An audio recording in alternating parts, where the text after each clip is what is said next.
And good evening from a very warm Charlotte. Happy Wednesday to you. It is March the 11th, 2020. I am James Brierton.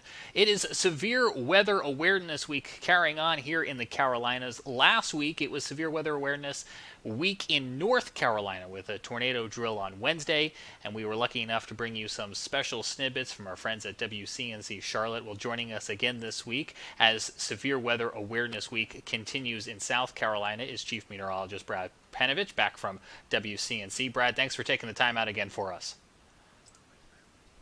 So you got an opportunity last week, Brad, to go visit the Insurance Institute in Chester County, South Carolina. The rest of our audience is going to get familiar with it if they're not already with a rerun of our 2019 interview. But tell us a little bit about what you saw down there at this great facility they've got.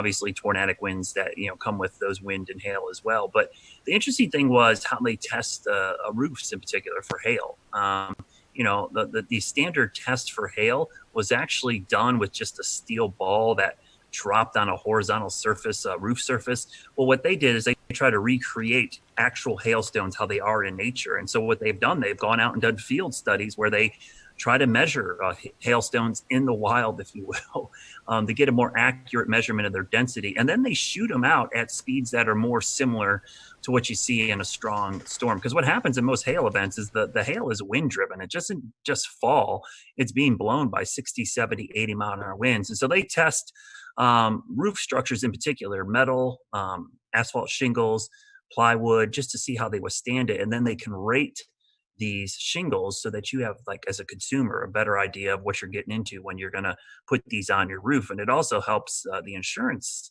industry kind of understand like what kind of damage certain type hail can cause to your building. Well, let's talk a little bit about that roof because Yeah. you just put a brand new roof on your home Yeah. about a week before that EF1 tornado came through Charlotte. Did you get some ideas from the Insurance Institute?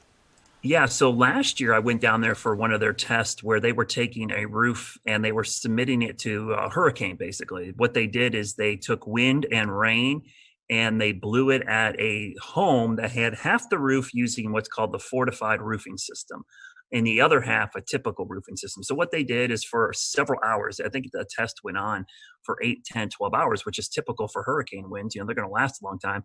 The winds went up and down and they blew rain, and so they wanted to see how much water intrusion they would get through the normal roof versus the fortified roof. And when I saw that demonstration, and at the end of last year, I my roof needed to be replaced. I said, you know what? I'm doing that fortified roofing system. So every contractor who bid it on my house, I basically said, hey, I want this fortified roof. And a lot of them had never heard of it. So I had a PDF that they actually can print out on their website, disastersafety.org. And I gave it to my roofers. And I'm like, okay, we can do that. And basically what they do is they tape the seams of the plywood, or in my case, the roofer decided just to put ice and water shield on the entire roof.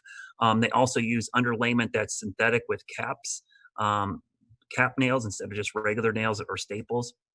And then they use double shank nails, which don't pop out when the wind rips on them. And the reason you do this is in a big storm, shingles are going to fail. But with this fortified roofing system, if water gets underneath the shingles, you have the layers of protection that will keep the rain out of your house. That's the goal, is you don't want water getting into your house to cause further damage if the roof gets damaged. So I had just got my roof replaced a week before the tornado came through my backyard. I lost 15 trees in my yard. And we only ended up losing 10 cap shingles, which are the shingles on the peak. Those are weaker shingles, and the nails held. The shingle was actually ripped off the roof. The nails did not pop out, and because I had that ice and water shield underneath, it actually kept the rain out of my house. So my roof held up pretty well, considering I had a 71 mile an hour wind gust. I was pretty impressed on how well it did. And our viewers right now on our Facebook and our Periscope and our YouTube feed are looking at Yeah, pictures from your neighborhood from February the 6th. What have you yeah. seen in your neighborhood in terms of neighbors helping neighbors over the past month? That event is going to be crazy. It was by far the worst weather event in my neighborhood. And, it seems now after the Nashville tornado, it doesn't seem nearly as bad because most of the homes escaped with minimal damage. Most of the damage in our neighborhood was all trees. And obviously, so those trees came down and did cause quite a bit roof damage. We had, I think, I don't know, 50 or 60 roofs damaged. And you really didn't notice until the following days when you started to see the blue tarps go up everywhere. And we had one house that was heavily damaged because a tree fell through their kitchen in the back of their house. But what's amazing is that here we are, over a month removed. James, there are still tree guys all over my neighborhoods. There's still the sound of roofers nailing stuff. Still hear chainsaws and chippers and fences being put up. So it's a long process. It is still going to be a while. And these trees, there was just so many of them down that there's just wood everywhere. There's tons of firewood in my neighborhood, and trees still stacked up all over the place. So I really, the thing that struck me most about that storm is how long it's taking for the cleanup process to be completed. And to remind folks, this is the same line that came through South Charlotte, starting over in that Pineville area, through South Charlotte, Yep. and ended up in Matthews, where we showed you some pictures here on the Carolina Oh, Weather Group. But Brad, I'm wondering, this is obviously really close to home for you and your yeah. neighbors. The next time we get into a weather awareness day, do you think the perception's a little bit different now for so many people who've came so close to this? Yeah, and I mean, honestly, for this event, people did a pretty good job. I didn't. There was some schools that didn't evacuate their students, but in general, I think it was a pretty good success story considering we had an EF1 tornado go through the heart of South Charlotte and no injuries or deaths is pretty amazing. I hope that it serves as a wake up call for a lot of people just to have a plan. I mean, that's the thing I preach all the time. It's like the warning times, I wish they were longer, but the average national warning time, lead time for a tornado is like 12 minutes. And we were about 16 minutes with those tornadoes back on the 6th. That's if you get the warning right at the beginning. What happens if you don't get the warning until halfway through or three quarters full of the way through? You only get like 5, 10 minutes. And that's not the time to look at each other and go, where do we go? A lot of people, especially in businesses and structures they weren't familiar with, had no idea where to go or didn't know what a tornado safety protocol is. So that's one of the things I think going forward I'm going to work on is try to educate people on getting that plan together. But I think you're right. I think people are going to take these more seriously. We used to have a saying all the time at the coast when I did hurricane coverage, but people's level preparedness is only as good as their memory of the last disaster. And it's just human nature. If people are going to remember this tornado and the next one, they're going to take it much more seriously because they have that recent memory of this event. And we unfortunately had another incident last week in Nashville that will be on a lot of Yeah. people's mind, with a deadly late night, overnight tornadic event that came Oh, on through, playing out right yeah. in the middle of what was North Carolina's severe weather preparedness week. So for Brad, so anyone who may have missed some of the material that went out last week, what Yeah. are some of the items that you would recommend that people have on hand to be informed and be prepared? The most important thing, first and foremost, is have at least three ways to get a warning. And I mean three minimum. That would include watching us on WCNC. That would include weather apps, text alerts, social media, radio, a weather alert radio. Have at least three. And the reason I say that is because often in these cases, one or two of those might fail. So you need some redundancy. So first and foremost, think about, do I have three ways to get a warning? And the WCNC Charlotte Weather app is great. Our news app is great. Text alerts are awesome. The WIA, which is a wireless emergency alerts, are great. But also, Twitter notifications from me is pretty good. I have a lot of people that actually have done that. And I'm kind of shocked how many people actually do that. They have my notifications turned on when they think there's going to be severe weather.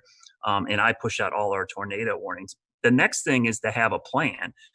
So once you get the alert, you got to know what to do. So whether it's your home, your business, your school, or your place of worship, you need to know where to go for severe weather safety in all of those structures. So think about it when you're at work or school the next couple of days. Where would I go in this building? And it's got to be in an interior room away from the outside walls and windows on the lowest floor possible. So make sure you have that plan in place.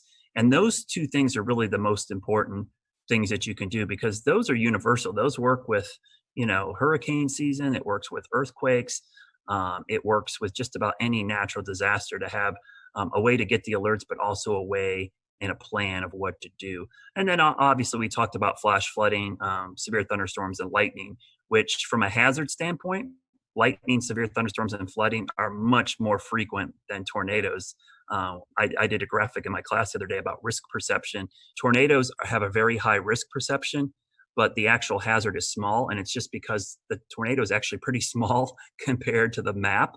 But severe thunderstorms, lightning, and flooding have a small risk perception, but the threat is actually very large. You're most likely going to encounter one of those than you would a tornado. So it's important that you prepare for all types of severe weather because we have a saying in our business, wind is wind and water is water. It doesn't really matter what causes those. If you get enough of either, it's going to cause problems. And for anyone who missed any of those explainers, you can find them at WCNC.com/prepare. There's the plug. You can also find them here in the Carolina Weather Group feed by scrolling up or checking out some of our latest posts. So, Brad, appreciate you coming on. So happy that you were able to get that work done on your home just before those storms, and hopefully other people will follow that lead. As we mentioned at the beginning of our broadcast, we want to revisit our 2019 interview when we had a chance here at the Carolina Weather Group to learn about the Insurance Institute. They've got one of the coolest jobs in the Carolinas, and it's so great that we get to call this place home and that they constantly are welcoming you guys on down there, Brad. Yeah, and I would highly recommend go to disastersafety.org. They have a great site of all the things you can do to make your home weather ready and a way to talk to contractors, because some of these things, James, they're super cheap. Like the things I had done to my roof, it only added an additional couple $100. When you're talking about, a six-figure roofing job, a couple $100, it could save you a long history of having issues. And the other thing is my insurance company actually offers a discount for having a fortified roof installed. So really a good way to get a discount on premiums. And I should ask you before we go, Brad, tomorrow, Thursday, slight chance of seeing some storms? Yeah, I think Tennessee, unfortunately, looks to be the area that's going to get hit the hardest, but that line of storms is going to move into the Western Carolinas late tomorrow at some point. So a wind and hail threat certainly possible, especially along and west of I-77. So we're getting in that time of the year, James, where, March, April, May for us is big severe weather season. So we're kind of entering that. And it's a good time to use those severe weather safety tips we just gave you to kind of put them into action over the next couple of weeks. Stay tuned, stay weather aware. They're tips that you could use tomorrow, and if not tomorrow, it never hurts to be prepared for the next go-around. Absolutely. Thanks, Brad. We're going to go ahead now and take you to that 2019 interview and check out this place in Chester County, South Carolina.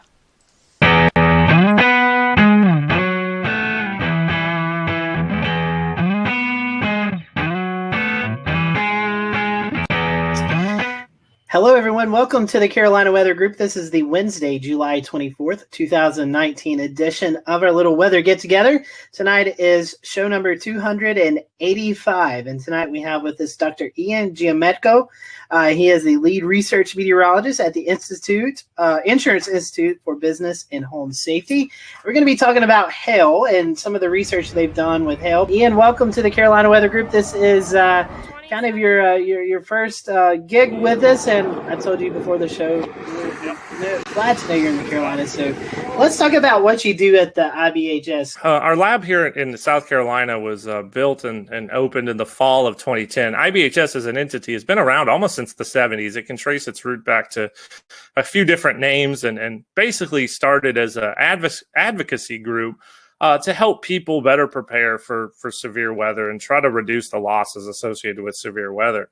Well, in 2010, our research center opened, and we're taking the model of the Insurance Institute for Highway Safety. So think about car crash tests. It's been highly successful. The property insurance industry wanted to apply that to severe weather. And so $40 million later, in the midst of our economic recession, trying to bring that facility to life, we have our lab, and it is a pretty neat place. Our centerpiece is a full-scale wind tunnel. We call it our large test chamber.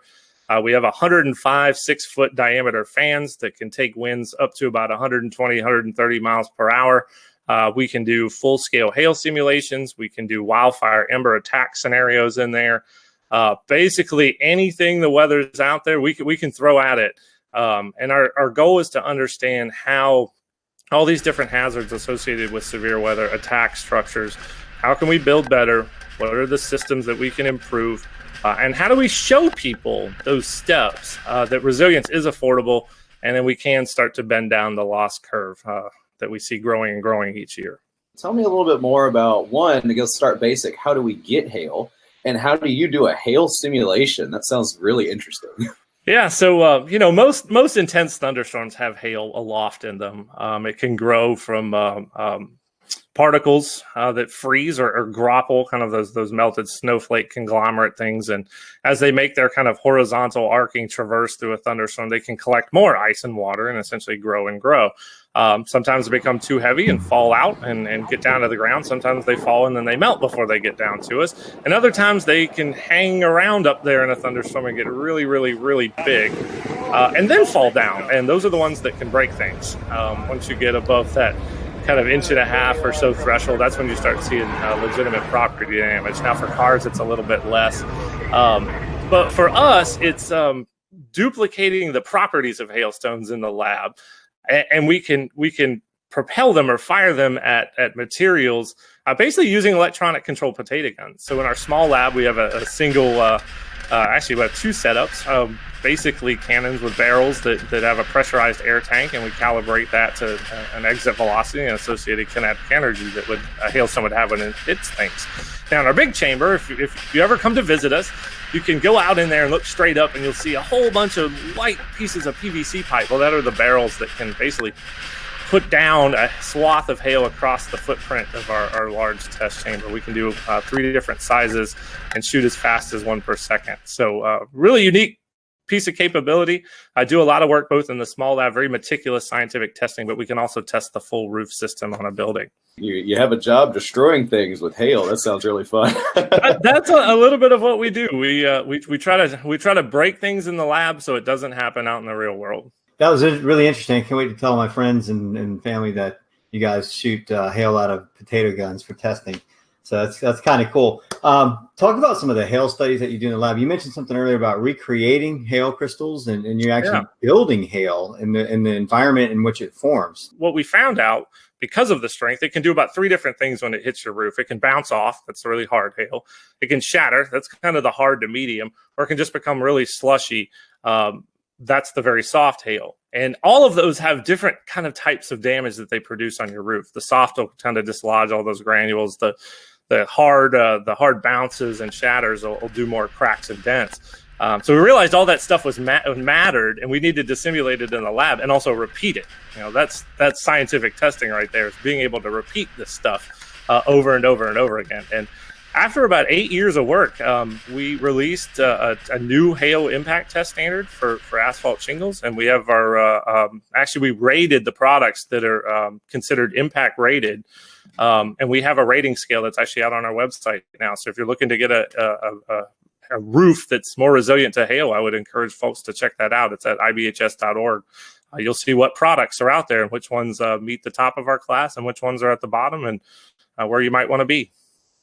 Talk about the size and how much damage hail creates while we're on the topic. I'd love to hear your take on that. Yeah, so a lot of people don't realize hail, we kind of joke, is the Rodney Dangerfield of the severe convective storm hazards. It doesn't get any respect, but in any given year, it's about 60 to 80% of the dollar damage from severe thunderstorms.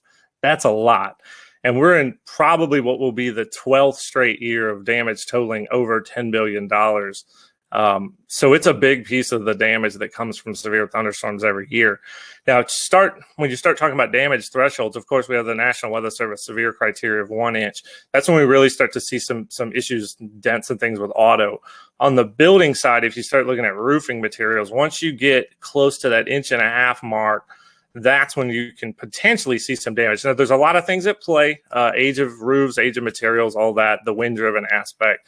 Now, we can go all the way out to the extreme size. And once you get to about 3.5, 4 inch hail, that will puncture the plywood roof deck that you have. So you're thinking fall speeds close to 100 miles an hour, pretty intense hail. That I hope we never have to see here in the Carolinas. I'm sure it's happened before, but that size hail, very rare here. So I don't know what's more interesting, the work that y'all do in the lab or the fact that you also have field work. Tell us a little bit about your field work and what y'all have done over the years. Yeah, so way back in 2012, we decided there was all this hail data we needed to go get about strength, and a lot of the tests and how we test buildings were all rooted in information going back all the way to the 1930s. So nobody had looked at this stuff for a while. Plus, we didn't know what strength actually did. There was no data on it. So like any good scientist, we just, hey, let's go to the field and let's go measure it. Let's go look. We kind of used the motto, you can learn a lot just by looking, and we kind of took that approach with hail. So we started out back then going out to the field, collecting hailstones after a thunderstorm, doing crush tests, basically measuring the amount of force it took to crush the hailstone. That's how we get to the strength. Making very detailed measurements of them, weighing them all. And we did that for about really 4 or 5 years. That was our focus, to collect this really big data set, which is now somewhere over, near 4,000 different hailstones that we've tested. And to guide how we did the lab work that we just talked about. We needed that guide to be able to give us that information. Now we've switched a little bit. We now go to mapping hail swaths using deployable instruments. I come from a background at Texas Tech where we built a lot of deployable weather instruments. So I took that and applied it to hail. So we have a network of about 18 impact sensors that can measure the impact energy of hail, and we can actually deploy them ahead of a thunderstorm and look at what the size distribution is within that particular storm and how it varies and changes within the swath. That's really, really important for how we look at radar hail detection, even looking into how numerical weather prediction manages hail. And how did it go this year? Oh, two good missions for us. Spent about I think we spent about 12 days total in the field. Ended up, my target was somewhere, I think 5 to 7 total cases. I think we were right there at 7, which is really, really good for us. So yeah, that's usually the case. We spend about somewhere 10 to 14 days each year in the field. And we'll continue this going into 2020.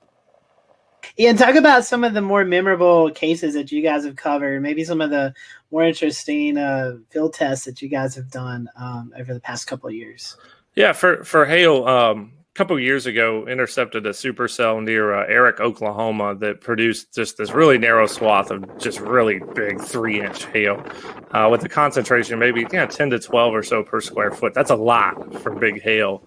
It was the first time we got our instruments into hail that size, so that was kind of a unique experience for us. Now, a memorable case, and this goes back all the way back to I think 2013 or 2014 when we were doing a lot of those crush tests. We encountered some hail. This was in Montana. What we kind of think of as low density spongy type hail, that when you crushed it, it actually deformed almost like a sponge, but held its shape. It actually didn't fracture. And there's some literature out there that talks about how these hailstones can come about, but talk about kind of blow your mind of how complicated hail can be. That the fact you could get this spongy kind of hail that you could compress, it basically just did that and then held its shape even after you took the load off of it. It never broke. I'm guessing those are rare.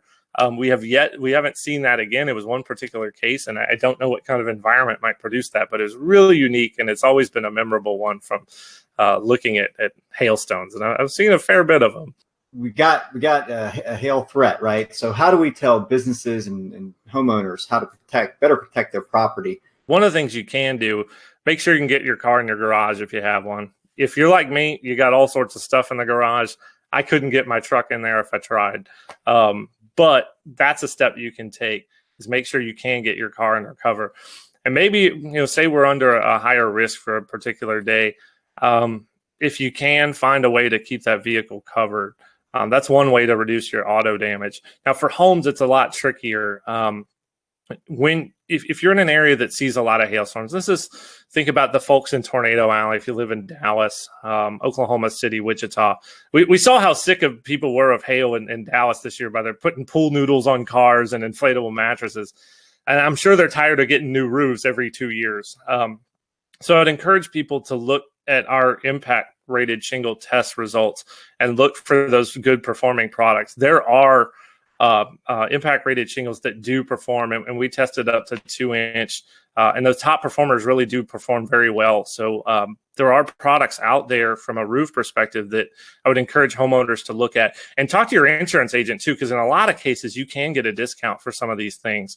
You own a business, you have a building, you have roof, you have items up on the roof, you have your HVAC units, you have satellite dish. I mean, whatever instrumentation you have up there. Is there anything we can tell business owners? For HVAC, that's a very good point, because there are some shields that can be made that actually surround HVAC units that, from what we've been able to tell, looking at their performance, they do a decent job. And HVAC, just the damage to the fins and coils in an HVAC system can be very, very expensive. So there are a few steps you can take if you're a business owner there. You guys are located here in the Carolinas, and many folks may not know that. How did you guys choose the Carolinas? The lab came about in the Carolinas. There was kind of a little bit of a bidding process, and this is before my time at IBHS. We wanted to be away from the immediate hurricane coastline. That's having a facility like that could be damaged by a significant hurricane was a concern for our membership. So that's one reason why we're a fair bit away from the coast. We had a power requirement, and we wanted to be within a certain distance, basically an hour's drive from a hub airport. So what was settled on was essentially kind of the general Charlotte area. And we had two sites that were the original ones. One was closer to Gastonia just across the South Carolina border up on I-85. And then there's the site that we currently had. And we ended up with really, really nice package from the community down here in Chester County. Our plot size was a lot larger. We did have some noise concerns, so that also played a role. And they had the power requirements they need. We're right next to a transmission line, and we had a substation on site. So 105 electric medium voltage drives power the fans, and we need some juice. So it all came to fruition, and there we are out in Chester County. And so talk about, you were talking about hurricanes. Talk about some of the wind studies that you guys do there. You have this big wind tunnel, and you actually have some model scale homes, and you can do all kind of testing in this facility. A very unique thing about our facility is that we can do full scale home testing. We can look at a full home system, and that's really important from a wind perspective to understand how the wind forces are essentially transferred through all the different connections that are within your home, roof to wall, through the walls, wall to foundation, and all the connections in between. You have to really look at it in a system perspective to understand how wind essentially attacks structures and what you can do to mitigate it. So we do a bit looking at garage door vulnerabilities. We've seen that garage doors can be a huge damage amplifier. Think about it, they're a big hole, really, if they fail in your house.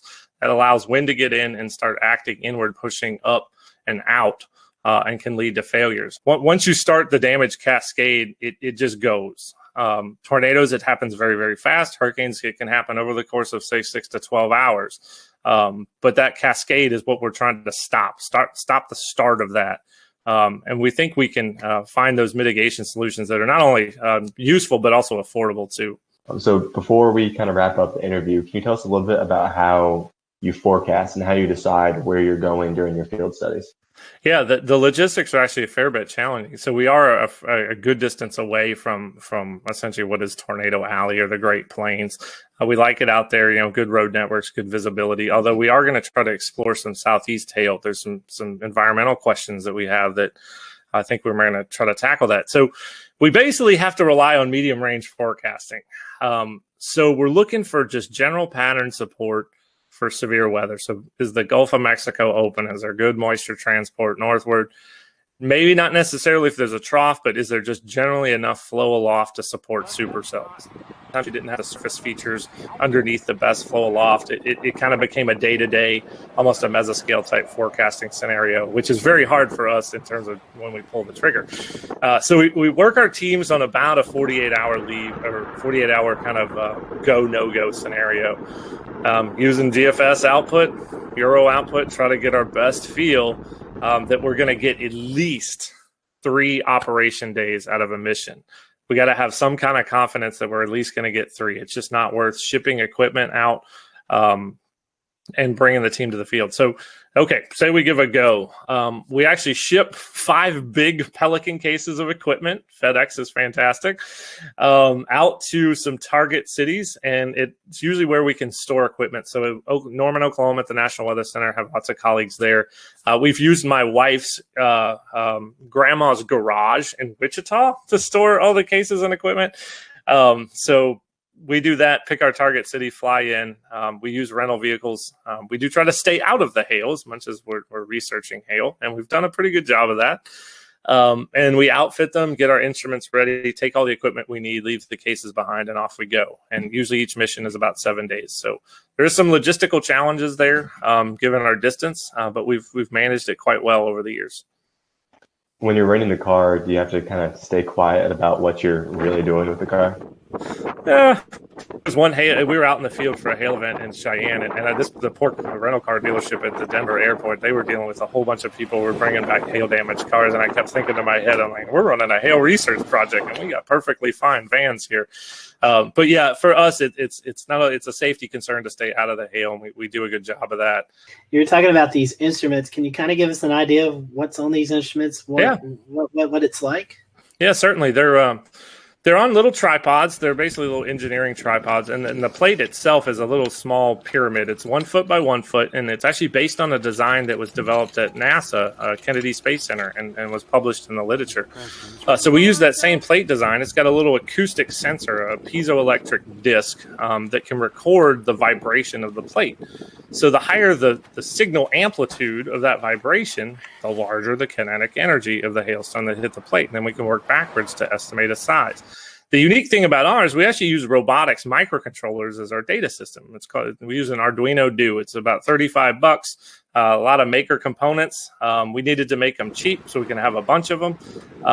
And it samples really, really fast, about 5,000 times per second. So we can actually resolve impacts at 5/100ths of a second.